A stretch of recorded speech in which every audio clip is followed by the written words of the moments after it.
What's going on, guys? Brandon Gentile here, Legacy Group Real Estate Team. We have your Wayne County, August 2018 real estate market update. Let's jump right into it. We have, as I say every single time, we've got 3 years of data because the numbers tell a story. We want to see patterns. We want to be able to show you patterns. Because if I just told you this data right here, it wouldn't make any sense to you at all.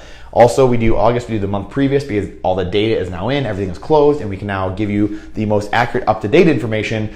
So let's jump right into this. Days on market, DOM. You might see ADOM or CDOM. Days on market, just you take the biggest number, whatever you see. Basically, it's just time on market. How long has the property sat on the market? 41 to 36, 33. A significant drop over the last 2 years. Again, because we're going to see here less and less homes on the market. Active, all the way down, we see a 1,200 home drop over the last 2 years. A couple hundred home drop since last year. So again, inventory is down, and this next stat is actually a ratio to give you a quick glance at what is going on in the market. Months of inventory, 3 to 2. Balanced market is anywhere from 4 to 6 months of inventory. Buyer's market's 8, 10, 15 plus. Months of inventory means that the rate homes are selling. How long would it take if no new homes came in the market? How long would it take to sell every last existing home? So that is where you can see and hear we are a steep seller's market. Obviously, it's a steep seller's market because it's dang near 1, and a balanced market's 5, 6 months, and buyer's market 8, 10, 12, 15. So not a lot of homes compared to what we usually are seeing. New homes in the market. This is the number of new homes that came on the market. And again, we saw an uptick in Livingston County as well, actually. Very similar, actually.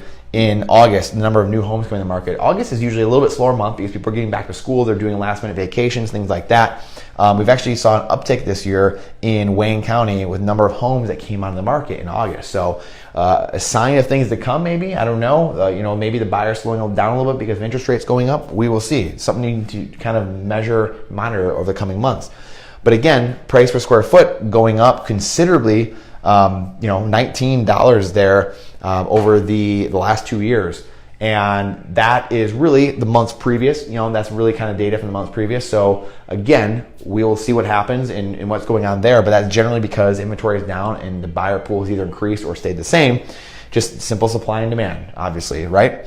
So I hope are you guys getting this stuff? We do this every month, and I want to make sure you guys are understanding this and getting this. Please let me know what questions you have.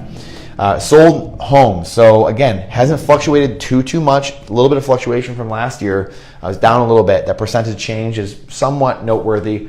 Usually we don't see that change all that much because the buyer pool doesn't change that much unless there's a big catastrophic event like a recession or a depression or something like that. So I hope this makes sense for you guys. Let me know what questions you have about it and what you are getting out of these every single month, what patterns you're seeing and how it's affecting you in your life. So I'd love to know how it's affecting you or maybe your loved ones. We know how it's affecting our clients. Sellers are making out well, and buyers are still struggling a bit. But again, the market is changing a tiny bit. We are seeing these numbers now. In a few counties already changing a little bit. So let me know. Appreciate your time and energy for watching, and we'll see you on the next updates.